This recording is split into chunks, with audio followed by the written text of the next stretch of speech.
Good morning students.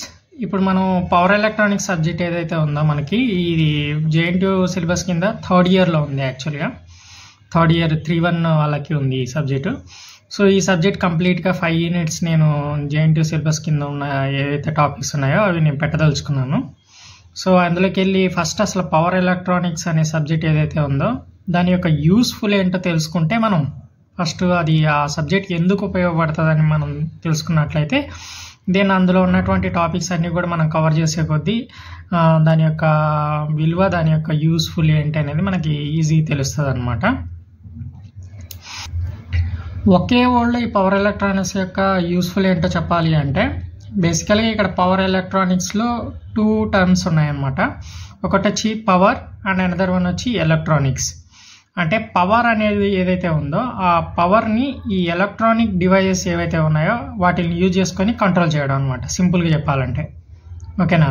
So ఆ controlling చేయడం అంటే ఇక్కడ మనకి 2 టైప్స్ ఉన్నాయి. అంటే ఇంకా షార్ట్ టర్మ్లో మనం చెప్పుకోవాలి అంటే ఈ పవర్ ఎలక్ట్రానిక్ యొక్క సబ్జెక్ట్ యొక్క యూస్ఫుల్ ఏంటి అని ఎఫిషియన్సీని మెయింటైన్ చేయడం అనమాట. ఎఫిషియన్సీ అంటే గుడ్ ఎఫిషియన్సీని మనం మెయింటైన్ చేయడం అనమాట. మన ఎలక్ట్రికల్ సిస్టమ్ ఏదైతే ఉందో ఆ ఎలక్ట్రికల్ సిస్టంలో ఎఫిషియన్సీని మనం మెయింటైన్ చేయడం.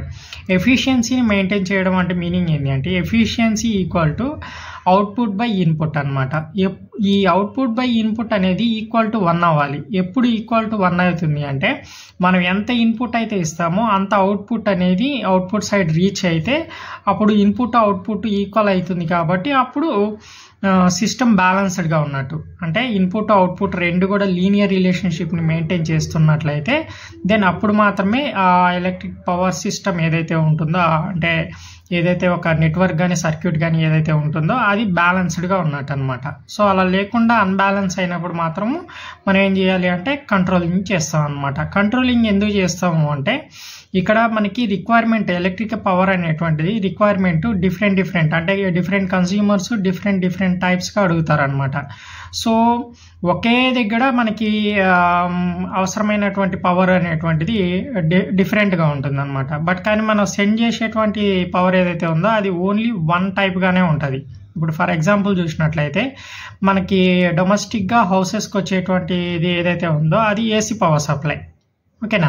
సో అదే ఏసీ పవర్ సప్లై మనం ఏదైనా ఒక ఇంజనీరింగ్ కాలేజ్ తీసుకున్నట్లయితే సేమ్ అక్కడ ఇంజనీరింగ్ కాలేజీకి కూడా అదే డొమెస్టిక్ లైన్ నుంచే పవర్ సప్లై తీసుకుంటారు. అంటే ఇంజనీరింగ్ కాలేజీలో ఉండేది కూడా ఏసీ పవర్ సప్లై అనమాట. బట్ కానీ ల్యాబ్లో కొన్ని ఎక్విప్మెంట్స్ మన ఎలక్ట్రికల్ ల్యాబ్ తీసుకున్నట్లయితే అందులో కొన్ని ఎక్స్పెరిమెంట్స్ డీసీ పవర్ సప్లై మీద బేస్ అయ్యి రన్ అవుతాయి అనమాట. కానీ మనకు వచ్చేది ఏసీ పవర్ సప్లై అయినప్పుడు డీసీ పవర్ సప్లై మనం ఎట్లా గెయిన్ చేయగలుగుతాము అంటే అక్కడ ఏం జరుగుతుంది, కన్వర్షన్ జరగాలి. అంటే ఏసీ పవర్ సప్లైని డీసీ పవర్ సప్లైలోకి కన్వర్ట్ చేసుకోవాలి. దానికోసం ఈ పవర్ ఎలక్ట్రానిక్ అనేటువంటి సబ్జెక్ట్ మనకి యూజ్ అవుతుంది. సేమ్ అదేవిధంగా ఇంకొక సందర్భంలో ఇన్పుట్ అవుట్పుట్ రెండు కూడా బ్యాలెన్స్ అవ్వనప్పుడు దాన్ని కంట్రోల్ చేయడం కోసం మనం ఏం చేస్తామంటే ఈ పవర్ ఎలక్ట్రానిక్ డివైజెస్ని యూజ్ చేసుకుంటాం. ఈ పవర్ ఎలక్ట్రానిక్ డివైసెస్ అన్నీ కూడా ఆల్మోస్ట్ అన్నీ సెమీ కండక్టింగ్ మెటీరియల్తో మ్యానుఫ్యాక్చర్ అయినాయి అనమాట. ఓకేనా?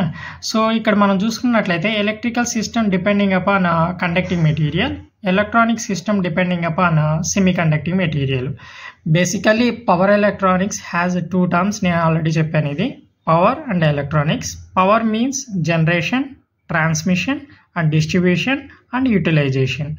అంటే పవర్ అనేటువంటిది దేని మీద ఆధారపడుతుంది అంటే జనరేటింగ్ అయినటువంటి పవర్ అనేటువంటిది ట్రాన్స్మిషన్ లైన్ ద్వారా ట్రాన్స్మిట్ అవుతుంది. తర్వాత ట్రాన్స్మిషన్ లైన్ నుంచి డిస్ట్రిబ్యూషన్ లైన్కి, డిస్ట్రిబ్యూషన్ లైన్ నుంచి యూటిలైజేషన్ అంటే కన్స్యూమర్కి సెండ్ చేయబడుతుంది. ఇక్కడ electronics means semi conducting devices and analogue electronics, digital electronics ఇవన్నీ కలిపి ఎలక్ట్రానిక్స్ కిందకి వస్తాయి. ఇప్పుడు సెమీ కండక్టింగ్ డివైజెస్ అంటే ఏవైతే సెమీ కండక్టింగ్ మెటీరియల్తో మ్యానుఫ్యాక్చర్ అవుతాయో స్విచెస్ ఏవైతే ఉంటాయో మనకి అన్ని స్విచెస్ కూడా ఎలక్ట్రానిక్ డివైజెస్ కిందకి, సెమీ కండక్టింగ్ డివైజెస్ కిందకే వస్తాయి అన్నమాట. అంటే ఇక్కడ స్విచెస్ మెకానికల్ స్విచ్తో పోలిస్తే ఈ స్విచెస్ కంప్లీట్గా డిఫరెంట్ అనమాట. సో ఇది బేసికల్గా ఇది చాలా ఇంపార్టెంట్. నేను దీని మీద మళ్ళీ ఇంకొక టాపిక్ ఇంకొక వీడియో చేస్తాను ఈ టాపిక్ మీద, అంటే ఏంటి ఈ సెమీ కండక్టింగ్ మెటీరియల్కి, కండక్టింగ్ మెటీరియల్కి అండ్ ఇన్సులేటింగ్ మెటీరియల్కి డిఫరెన్స్ అనేది నేను వేరే వీడియో ఒకటి చేస్తాను. ప్రస్తుతానికైతే ఇది లెంత్ ఎక్కువ అవుతుంది కాబట్టి నేను ఇది చేయట్లేదు. Next, hence power electronics is used to improve the efficiency of existing power system. ఏదైతే మనకి ఎగ్జిస్టింగ్ పవర్ సిస్టమ్ అనేటువంటిది ఉందో ఆ ఎగ్జిస్టింగ్ పవర్ సిస్టమ్ యొక్క ఎఫిషియన్సీని మెయింటైన్ చేయడం. అదే నేను ఇంతకుముందు చెప్పాను కదా, efficiency equal to output by input into 100. అప్పుడు మాత్రమే అది ఆ పర్టికులర్ సిస్టమ్ అనేటువంటిది ఏదైతే ఉందో ఎలక్ట్రిక్ సిస్టము అది ఎఫిషియెంట్గా వర్క్ అవుతుంది అని ఎట్లా చెప్పగలుగుతాము అంటే, మనం ఇచ్చినటువంటి ఇన్పుట్ అవుట్పుట్ సైడ్ రీచ్ అవుతుంటే ఆ పర్టికులర్ సిస్టమ్ ఏదైతే ఎక్విప్మెంట్ ఏదైతే ఉందో అది ఎఫిషియెంట్గా వర్క్ అవుతున్నట్టు. ఓకేనా? అట్లా రాలేదు అంటే మనం ఇచ్చినటువంటి ఇన్పుట్ ఎంతైతే ఉంటుందో దాంట్లో వచ్చినటువంటి అవుట్పుట్ అనేది తగ్గింది అనుకోండి, అప్పుడు ఆ సిస్టమ్ ఎంత పర్సంటేజీ తగ్గిందో దాన్ని బట్టి దాని యొక్క ఎఫిషియన్సీ ఎంత ఉంది అంటే అది ఎంత ఎఫిషియెంట్గా వర్క్ అయింది. ఇప్పుడు సపోజ్ ఫర్ ఎగ్జాంపుల్ ఈ ఎఫిషియన్సీలో అవుట్పుట్ బై ఇన్పుట్ ఇంటూ 100 చేస్తే అక్కడ మనకి 80% వచ్చింది అనుకో, అంటే 20% లాస్ వచ్చినట్టు. అంటే మనం ఇచ్చినటువంటి ఇన్పుట్కి అవుట్పుట్కి మధ్యలో 20% 80% వచ్చింది అంటే 20% అనేటువంటిది లాస్ జనరేట్ అయినట్టు అనమాట. అంటే ఆ సిస్టమ్ అనేటువంటిది 100% పర్ఫెక్ట్గా వర్క్ అవ్వట్లేదు, ఓన్లీ 80% మాత్రమే వర్క్ అవుతుంది, రిమైనింగ్ 20% లాస్ జరుగుతుంది. ఆ లాస్ వల్ల ఏదైనా లాస్కి ఏదైనా కారణం అయ్యి ఉండొచ్చు అనమాట. ఓకేనా? అంటే ఆ లాస్కి ఏదైనా కారణం అయ్యి ఉండొచ్చు. కారణం ఏదైనా సరే ఇన్పుట్ అవుట్పుట్ రెండు కూడా లీనియర్గా మెయింటైన్ అవ్వట్లేదు అంటే లాస్ అనేది జనరేట్ అయింది. ఆ లాస్ 20% ఉందని మనం అర్థం చేసుకోవాలన్నమాట.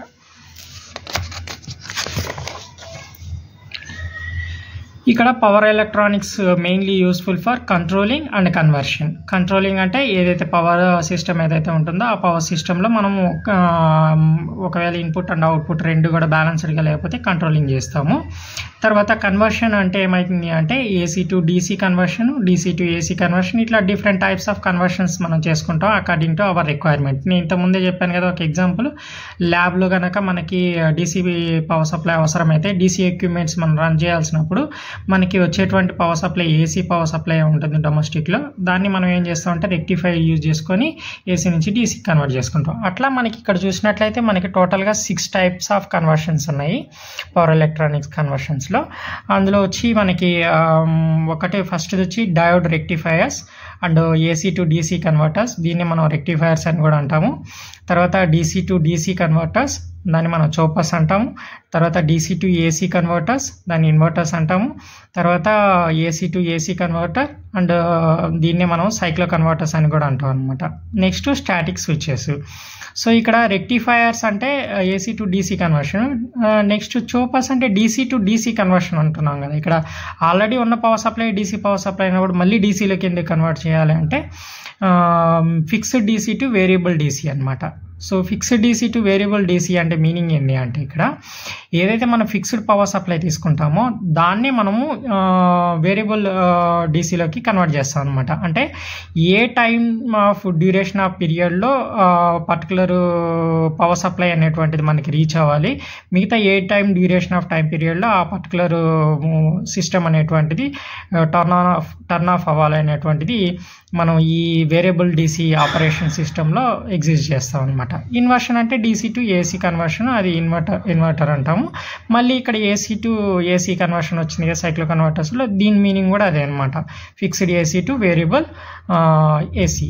సో అంటే ఏంది, ఈ రెండు కండిషన్స్లో ఈ సైక్లో కన్వర్టర్స్ అండ్ చోపర్స్లో మీనింగ్ ఏంటి అంటే ఫిక్స్డ్ డీసీ నుంచి వేరియబుల్ డీసీలోకి అండ్ ఫిక్స్డ్ ఏసీలో నుంచి వేరియబుల్ ఏసీలోకి కన్వర్షన్ చేస్తాం అనమాట. ఈ ఫిక్స్డ్ టు ఏ వేరియబుల్ అంటే మీనింగ్ ఏంటి అంటే turn on and turn off అనమాట, అంతే. అంటే ఏ డ్యూరేషన్ ఆఫ్ టైం పీరియడ్లో అది టర్న్ ఆన్లో ఉండాలి, ఏ డ్యూరేషన్ ఆఫ్ టైం పీరియడ్లో అది టర్న్ ఆఫ్లో ఉండాలనేటువంటిది ఈ పర్టికులర్ స్విచెస్ని యూజ్ చేసుకొని మనము ఆపరేట్ చేస్తాం అనమాట.